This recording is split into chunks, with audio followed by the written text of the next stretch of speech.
Merci, Monsieur le ministre. La parole est à Monsieur Vincent Ledoux. Merci, Monsieur le Président. Ma question s'adresse au ministre des Affaires étrangères. Que compte faire concrètement la France au Conseil de sécurité de l'ONU pour contribuer activement à une solution durable de retour à la paix civile en République démocratique du Congo? Car la situation subie aujourd'hui par le peuple congolais est terrible. Aujourd'hui, il ne s'agit plus seulement de dénoncer, mais d'agir. De quoi s'agit-il? De permettre à ce pays la tenue d'élections démocratiques et de faire respecter une constitution bafouée par un chef d'État qui se maintient illégalement au pouvoir depuis plus de 2 ans. De faire advenir un État qui protège son peuple plutôt que de le museler, l'emprisonner ou l'assassiner. De faire respecter les lieux saints, comme ces églises catholiques profanées par des incursions militaires, de rétablir la confiance et la concorde au sein d'une nation maltraitée et humiliée. La RDC, c'est un territoire 4 fois supérieur à la France, 80 millions d'habitants, 10 millions à l'extérieur, un taux d'alphabétisation très bas, comme un niveau de vie très bas. Cruel paradoxe pour ce territoire qui regorge d'innombrables ressources minières et minérales.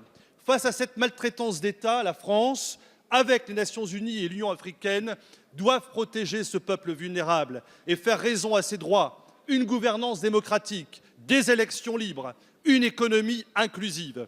Au moment où nous réfléchissons sur l'asile et l'immigration, il serait bon de régler au plus vite cette situation qui, si elle devait malheureusement perdurer, déstabiliserait cette partie de la région des Grands Lacs et renforcerait de ce fait les flux massifs de migration vers l'Europe et la France. Dans ces derniers jours, plus de 4000 réfugiés ont fui vers le Burundi pour échapper au conflit entre les groupes armés et l'armée congolaise dans l'est du pays. Alors, Monsieur le ministre, merci de nous préciser l'action extérieure de l'État français dans cette terrible question congolaise. Merci, Monsieur le député. La parole est à Madame Nathalie Loiseau, ministre chargée des Affaires européennes.